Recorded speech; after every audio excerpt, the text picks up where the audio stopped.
Hey, Oscar here. Have you seen those Facebook Live where the host goes babbling on and on and on about different things that are not related to the main thing that they're talking about? Yeah, let's not do that. Let's go right into it. How to stand out from a crowded market. Now, if you are like me, you are bombarded with different ads and commercials everywhere, podcasts, TV, uh, Facebook ads everywhere, right? So how can you stand out? How can you be different from everyone else saying the same shit in a crowded market, especially now? Um, well, there's one thing Dan Kennedy asked that was powerful. He said, "Why should I do business with you rather than your competition or doing nothing at all?" Right? Why should I buy your shit rather than everyone else's shit or just staying at home watching Netflix, just doing nothing? Well, that's what I call a value differentiator. Value differentiator is what's up, David? A value differentiator is how you stand out, how you are unique, how are you different than all the white noise that everyone's listening, everyone's watching, everyone's seeing everywhere, right? So you can do it by a bunch of different things. The quality of your product better? Is your service faster? Is the expertise of your employees, can you leverage that? Can you leverage your own expertise, your personality, right? Uh,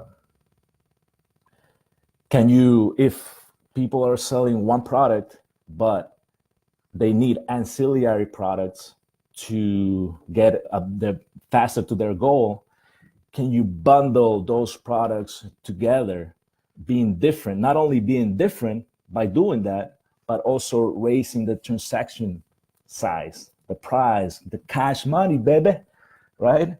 And hey, Scott, what's up?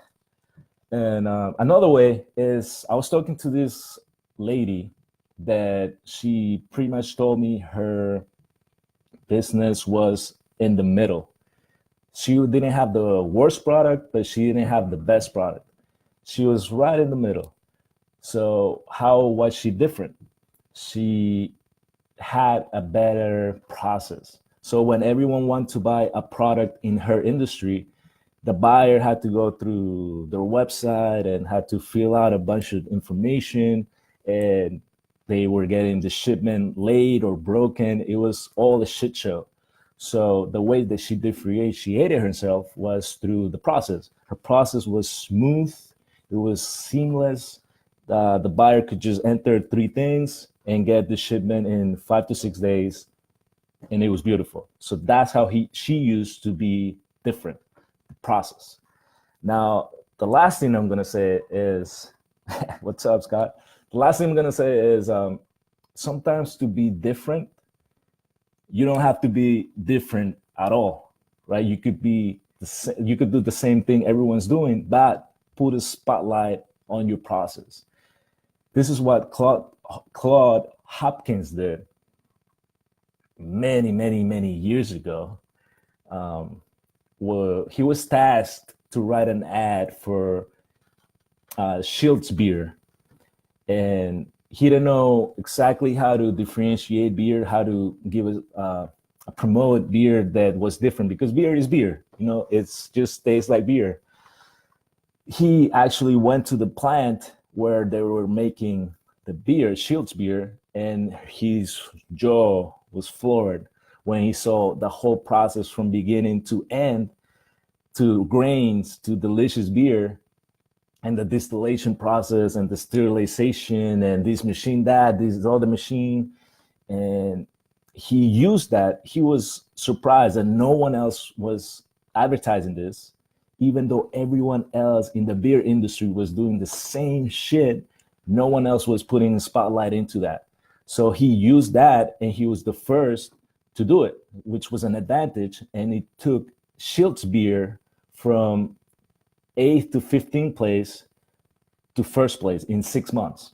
right? So sometimes you don't even have to be different. Sometimes you could just leverage something that you're doing and everyone else is doing, but no one's talking about it. No one knows about it. That's how you could stand out, right?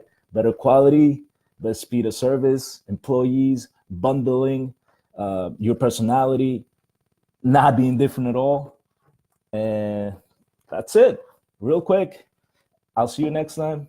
We'll talk soon. All right, guys? Take care.